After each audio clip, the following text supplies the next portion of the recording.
There was a bacher who was the best bacher in yeshiva. He lived in Panovich. Call him Chaim, like him his name. And you could imagine Shidduchim were being read to this Chaim, and he wanted, this guy was a Sheshiva was being read to him. This guy's a Chashab al-Bas is being read to him. You can imagine he's looking for the best. And all of a sudden, he gets a Shidduch that's read, and the guy says, I'm sure it's not matim for you. Father is not a major yichus.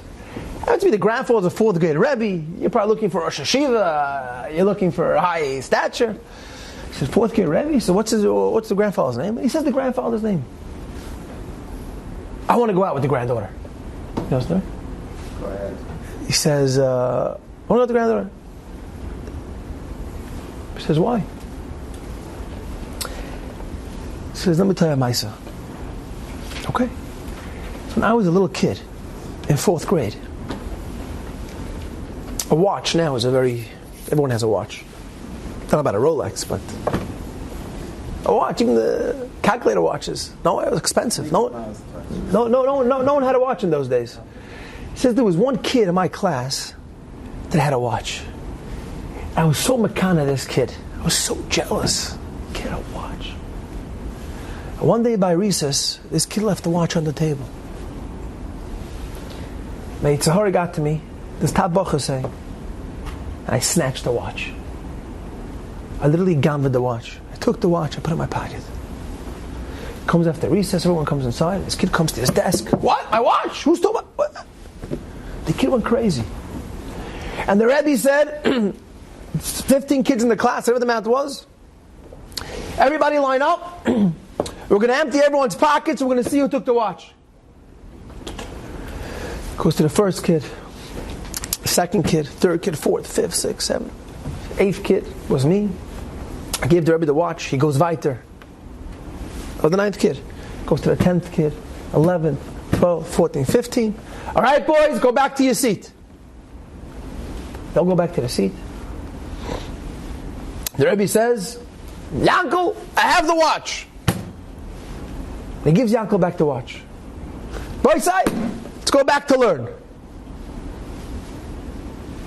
He says, it comes to recess. I wanted to fan for myself to the Rebbe. So I came to Rebbe and I said, Rebbe, I'm so sorry, I'm the one who stole the watch. Yitzhahara got to me. What are you talking about? I don't know who stole the watch.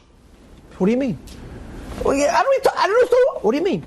He says, I made everybody line up. I closed my eyes and I went to each guy like this. A guy put it on with Vita. I have no idea who stole the watch. I'm not interested. We all make mistakes. Get away. I'm not the couple you stole the watch. That's this Rebbe's granddaughter. This Rebbe could have been vayish me like crazy. I could have been the laughing stock in yeshiva. But what did he do? He had a gevura. He understood. I'm a fourth grade kid. We make mistakes. And even though it would have been easier just to say, all right, we called Chaim, let's throw him out of yeshiva. Like today people like to do. A guy's caught with something, right away out of yeshiva. Right away he's destined to go off the derech. No problem, just throw him out because I caught him with something. Maybe you sit down, talk to the kid. No. It's all about perception. Not this Rebbe. This Rebbe actually cared about us. And because of that, I want to go out with his granddaughter. And Lamaisa, they got engaged. Sometimes we're nice to people, we do chesed.